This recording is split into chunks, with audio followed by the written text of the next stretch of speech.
Welcome to Special Education Interviews at Seaman Middle School. My name is Rachel Roberts.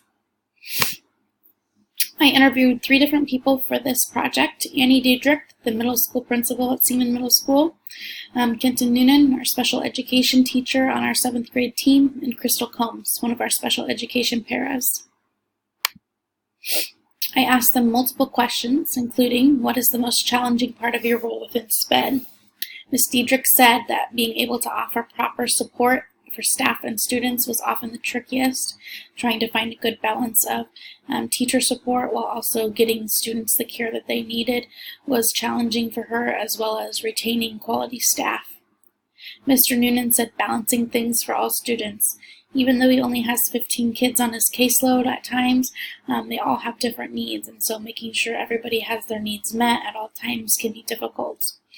And then Ms. Combs, our para, said that taking students' struggles personally was hard for her. She felt a lot of their pain when they were struggling emotionally or academically, and so she tries to not feel that on a personal level, but for her it's quite difficult.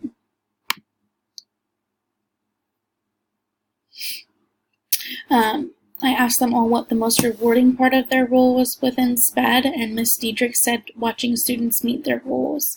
She was an elementary principal before coming to the middle school, and so she's known a lot of these kids for many years, and so seeing them grow up through kindergarten through 8th grade has been rewarding for her to see how they've grown and changed as the years have gone on. Mr. Noonan said building personal relationships with students and families was important to him. He liked getting to know them on a more personal level than he would if he was a general education teacher. And then Ms. Combs said receiving student hugs at the end of a really tough day made her very happy, as well as watching kids pick up on skills that they had been struggling with. I asked them all what makes a good special education supervisor. From the principal's perspective, Ms. Diedrich said understanding teacher and para schedules, knowing their caseloads, where they are at all times, and knowing how to manage their IEPs is helpful for her because she can better understand what's going on in her school. Mr. Noonan said freedom to try new ideas. He's running our behavioral disorder classroom this year too, and so he is trying a lot of new ideas with his students, and so he feels most supported when administration is willing to hear him out on how to best help his kids. And then Ms. Combs says a good special education supervisor is one that advocates for their students and who doesn't stop trying to find new ways to help them be successful. I asked them what was something that surprised you or that you learned the hard way since taking on your role in special education. Annie Diedrich said that parental involvement was the most surprising thing for her. She said there's 2 different ends of the spectrum. You have the parents who are super involved and have legal teams ready to go to meet the needs of their kids, and then you have the parents that can't even be bothered to show up for an IEP meeting. And so she says that's just really surprising. She loves the parents that'll advocate for their kids, but it's heartbreaking to see ones who can't even be bothered to show up and put the time in for a 30-minute meeting about their kids' struggles.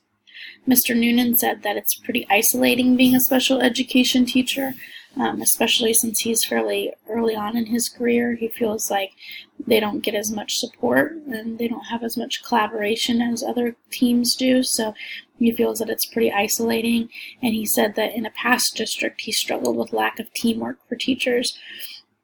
Teachers would often see him as a special education kid, and so it was his problem, not theirs, to help them. And so he found that to be something that was difficult to get used to. And then Ms. Combs, our para, said learning to ask for help with teachers for students with discipline issues or academic issues was hard for her to get used to at first. And then she still hasn't gotten over some of the home lives our students have. So she's been very surprised throughout the years about what students go through on a daily basis and how they still manage to come to school despite all that. I asked Mr. Noonan and Ms. Combs what was something that they'd like to see done differently within special education, and Mr. Noonan said he'd like more inclusion classes. He feels that even though resource classes can be beneficial. They're not challenging his students enough in the way they need to be, and they're missing out on positive peer interactions. And so he would like to see more inclusion classes for students as opposed to resource classes. Ms. Combs would like to see more education for teachers and paras. She said that the para, she often feels a little lost on new strategies to try for her kids, and she also feels at the beginning of the year she doesn't have much background knowledge on them, and so she'd like more education for paras, but she also would like more education for teachers on how to help special education students. She said she's encountered teachers who act like special education students are a burden and don't have good strategies to help the SPED kids, and so she wants to see that done differently. Lastly, I asked Ms. Diedrich what advice she would give to a first-year administrator with regards to special education, and she kind of echoed the case study. She said use outside resources, whether it's a school psychologist or social workers, counselors, speech paths, whatever. There are people who know more about special education than you do, and it's fine to admit that and use them as a resource. And then she also said brush up on your SPED law, attend lots of conferences, or take another extra course if you can, because you never want to be blindsided when it comes to legal issues with special education. Thank you for watching and listening to my interviews. I hope it was